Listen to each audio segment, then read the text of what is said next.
You're still watching Tea or Coffee on High Impact Television this morning, and the conversation is on customer service. Now, we're taking this conversation a step further and relating this, we're contextualizing it to the businesses of MSMEs in Nigeria. We have a very important and exciting guest in our studio this morning. We have Sheye Olurotimi with us in the studio. He's the founder and president of MSME Africa. He is an international partner with WBAF, the World Business Angel Investment Forum, and a member of the MSME Community of Practice of the Nigerian Economic Summit Group. He's also a mentor in the Tony Elumelu Foundation. He provides consultancy, training, coaching, interventions for different organizations. We have the ideal person to handle this conversation with us this morning. Good morning, sir. How are you doing? Good morning, and thank you for having me today on Tea and Coffee. Thank you very much. Thank you for joining us. So let's delve straight into this. Our conversation today is customer service. What exactly, or how would you describe customer service to anyone? Okay, maybe I should start on this note. Yesterday was the World MSME Day. Oh, okay. So I was expecting you guys to say happy MSME Day. Happy MSME Day! Okay, so thank you very much. Is it June 27th every year. Oh, that's interesting. It's June 27th every year. Okay, so thank you very much for that. All right, so talking about customer service, I would say, even though there are a lot of semantics, we could talk about customer service, customer care, customer experience management, customer relation, and what have you. But I would say customer service is the act of meeting the needs and providing support to customers and even prospective customers before, during, and after their transactions with you. It is something of everything you do to support them, to make their journey easier, and to ensure that they have good experience that makes them want to keep coming over and over again. That's what I think is customer service, actually. Okay. Okay. Sorry, Ade. Okay. MSMEs, what does it mean? Okay, so MSMEs, let me come on a very funny note. Somebody called me and said, is that MSME Africa? MSME. Which one is MSME for crying out loud? I guess people were so used to SME. Yeah. Now we're saying MSME. So people are still trying to grapple with it. But it's just simple. Micro, small, and medium enterprises. So people that fall within that bracket are people that are doing between 0 and 1 billion naira. Let me break it further down. Okay. So we have the micro enterprises. If you're doing between 0 and 25 million per annum, or your employee, your head count is between 1 and 9. For employees? Yes, for employees. All the members of staff, even including you, if you are between 1 and 9, that's a micro enterprise. Okay. So if you are between 10 and 49, that's a small enterprise, and you're doing less than 100 million naira, between 10 and 100 million naira, that's a small enterprise. And of course, the bigger chunk of it is between 100 million and 1 billion. And if you are employing between 49 and 250 employees, that's a medium enterprise. So you can see it's actually wide. But the funny thing is that the guys in the micro bracket, according to the survey by Smedan and NBS in 2017, they are even over 90% of the whole chunk. Okay. Yeah, so we have a lot of micro guys, the people in the informal sector, the guy that sells pepper on the road, the woman that sells fish, the guy that roasts bully. They are all part of MSM, both the informal and the formal sector.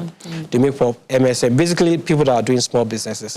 How relevant is customer service, the knowledge or an understanding of customer service to these micro businesses? I would say very, very relevant. Very, very relevant. Because it what determines whether people want to come back to you or they don't want to come back to you. And the sad thing is that sometimes when people are not satisfied with you, they don't tell you.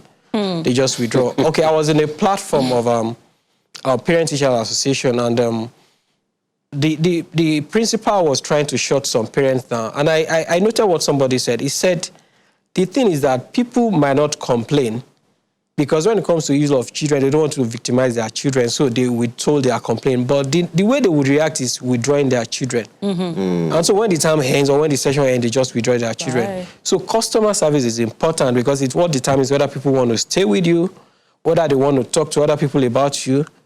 And the funny thing also is that when they have good experience with you, they might not even tell anybody. It's a normal thing. But when it's a bad experience, that's when they tell 1, 2, 3, 4, 5, 6, even up to 10 people. So it is very important for you to keep having customers. It's very important for you to also ensure that your business is thriving and growing.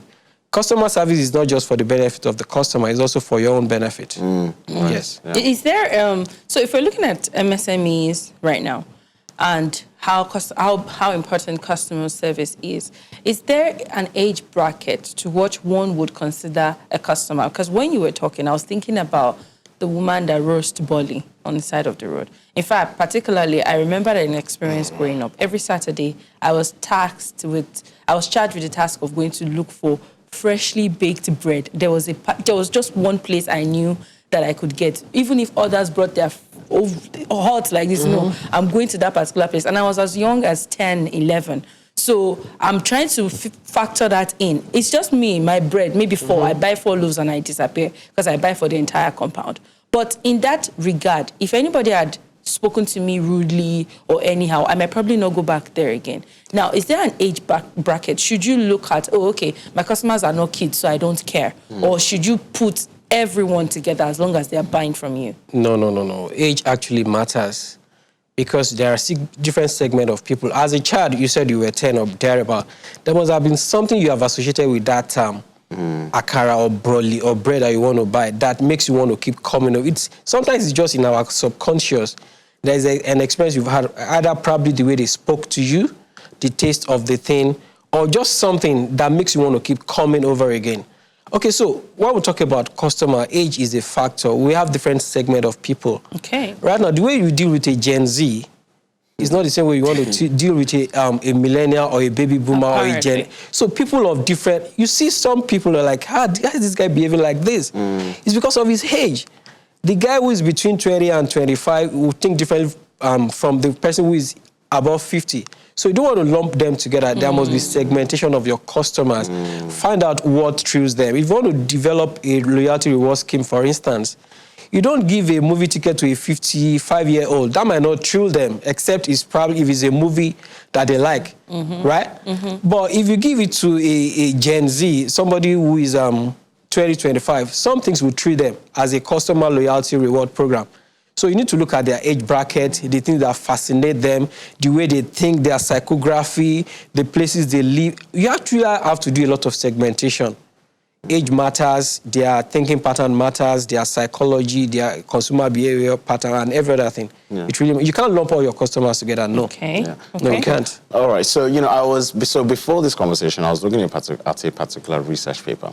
And this research was done in 2011. And it was looking at telecommunications and customer service. And this paper essentially concluded that in terms of customer service, Nigeria is not there yet, because this was in 2011. Has anything changed in our customer society in Nigeria between 2011 till today, in your experience dealing with Okay, yeah, I was going to say, I mean, that could be very subjective. Yeah. So talking about my experience, I don't think so much has changed, really. Because you still have some experiences that leave a lot of...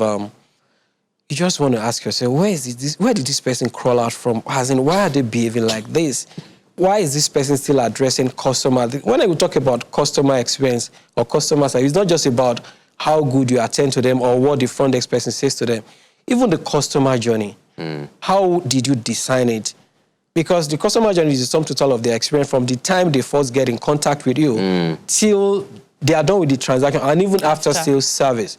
So it will interest you to know that even the way your dispatch rider handles your order is still part of customer experience. So I see people who are doing fantastically well, but you leave your good and service in the hand of a dispatch rider who doesn't care. And you don't change them.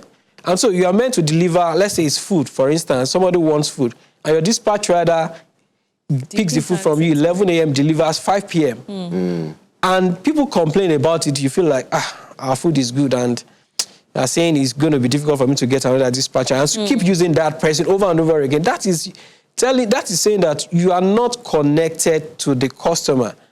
Your food might be good, you as a person might be good, but you are not seeing that other leg as still being part of the total experience the customer comes in contact with. So I see a lot of people do that, and they will say it's not my fault, it is this dispatch company.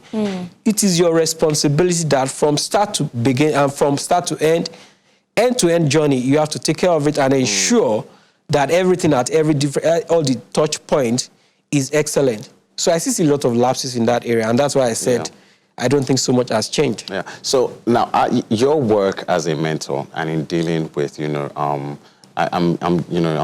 I'm guessing that part of your responsibility and as president and founder of MSME is you talk to a lot of young people. Sure. You talk to a lot of micro businesses, small businesses, and medium businesses. Now, and I'm also guessing, please correct me if I'm wrong, that you also obviously these things that you've spoken about in terms of customer service. So now, taking into consideration your mentorship and training to them, what do you think needs to be done on a wider scale to encourage the sensitization of good customer services to businesses, in Nigeria as a whole? What can be done to begin for this understanding to begin to grow? So I think we need to start building a customer service culture in our different organizations, whether small or big businesses. And that's what I tell small businesses. Because you always find out cases where one or two people are nice, then one or two other people are not just there. So it's not about you as an individual being good as the business owner. Ensure that that customer service culture is entrenched in everybody that is part of the organization. Sometimes you find out that the business owner is just a fantastic person. He relates with you well, delivers all the promises, but the business owner cannot always be there. And so instead of them entrenching the culture, they just want to own it as an individual. So you need to build that culture in everyone that is part of your organization and every other person who is not even on your payroll but is part of delivering your product or service to the customer. So let it be a culture, not just one person, two person having that orientation, but everybody should have that culture. I also want to say, don't promise what you cannot deliver. That happens a lot of time. I would say it's better you under-promise and over-deliver than over-promise and under-deliver. Sometimes because you just want to satisfy the customer, you want to make them feel good, you say, we'll do it.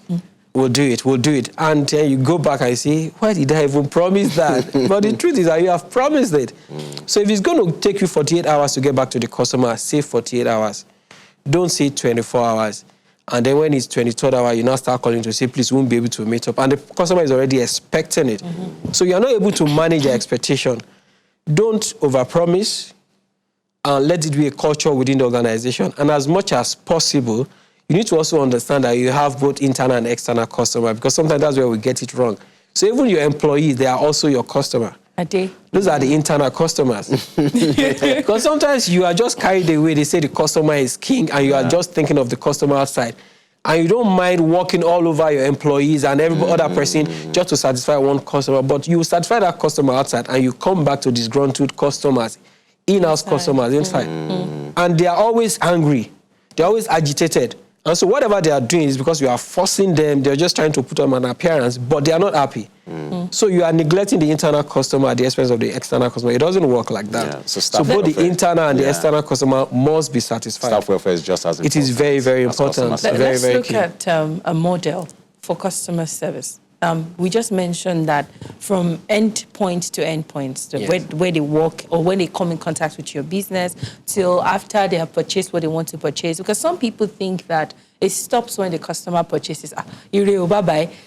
Meanwhile, some other people go the extra length to say, how are you finding our product? Hope it's suitable. Do you have any challenges? So let's talk about the ideal model. Like any business, either you are micro, small, or medium, at least an ideal model that, maybe with some modifications can be well adapted to suit your own immediate needs, but at least there should be that standard, that trail of, this is exactly what you should do at each point for your customer care culture. Okay, so that's what we call the customer journey document that states what the experience of the customer should be from start to beginning.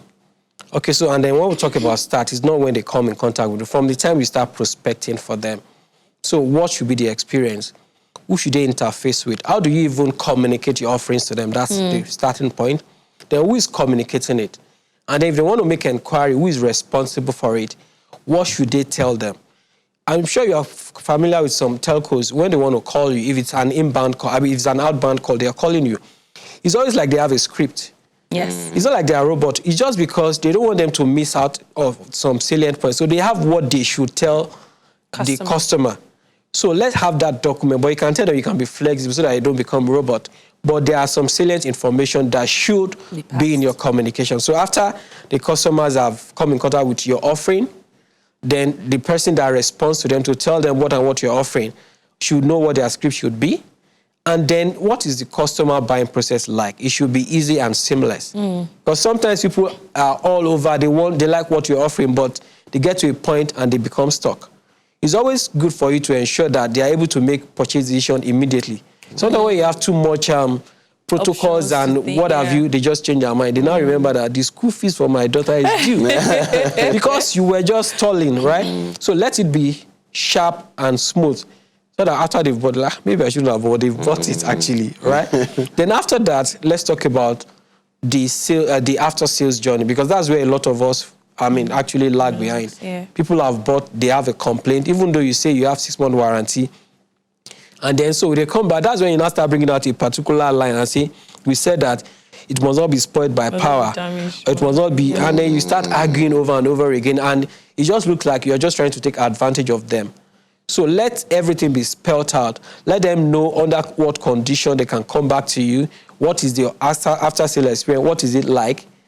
So don't try to shroud anything in secrecy. Let the document specify everything. And then even undertake to want to take them through it so that it doesn't look like I didn't read the fine print and that's why you're taking advantage of me. So let them be sure. Let them be sure that they understand what everything is all about.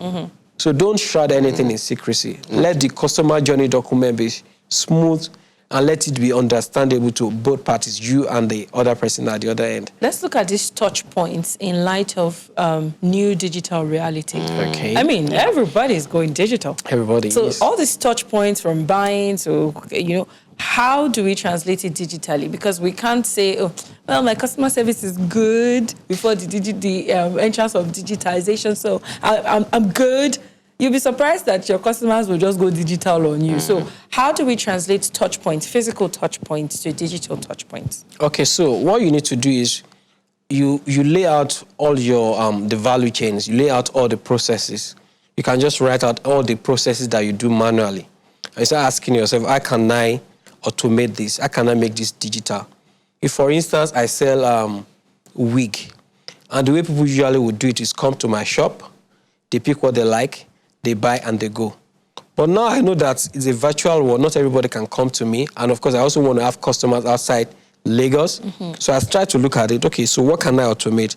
How can I ensure that the people outside Lagos also get to see it? Then I start thinking of going digital. I start thinking of social media marketing and some other things. So you just look at all the process and say, which one can I automate that will not dip alone in my pocket? Which area can I factor in convenience? Look at the online shops.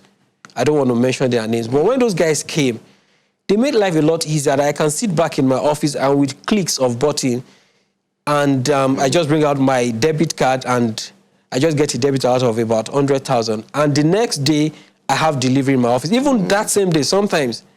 So look at how you can factor in convenience, how you can implement technology to make life a lot easier. Sometimes you might not know everything. You might need to talk to someone and say, just lay down all your process and say, which one can I automate? Which one can I skip so that I don't have to do it manually?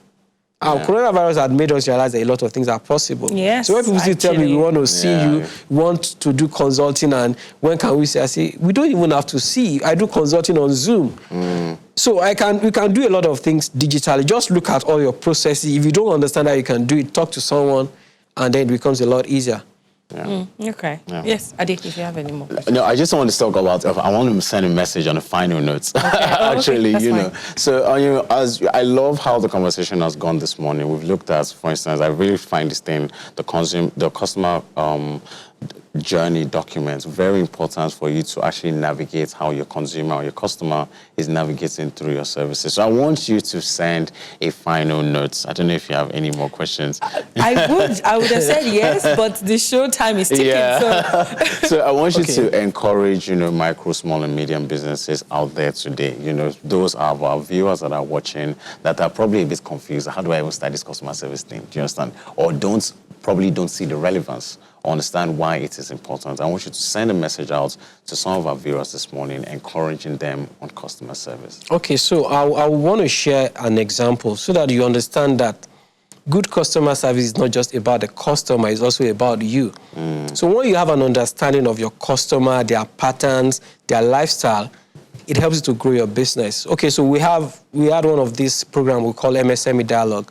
And so one of our speakers at the second edition talked to us about how he was able to use customer data to improve his business. I don't want to mention them, but it's a well-known brand. They sell smoothies and some other food drinks.